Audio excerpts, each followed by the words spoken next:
これね、これダストカバーって言うて、これと同じシールは、ここにオイルシールがここに入ってるんだけど、ダストカバーを取らないと、もしくはダストカバーダメだったら、ダストカバーもほら部品で変わんない。取ってみんと分かる。大丈夫か。ダストカバーを取りたいけど、ネジを壊さないように取りたいと。で、これってさ、ここに支点にして、これを引っ掛けて、これを下げれば、側がこう上がっていく。これが一緒にこう抜けるんだよな。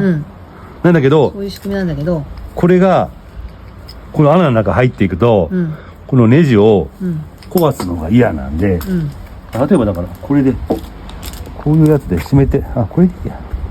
これでいいんだよ。これでいいのだ。これであとは。これでいいのだ。ほら、上がってきた、ほら、ほら。ほら、上がってきた、取れた。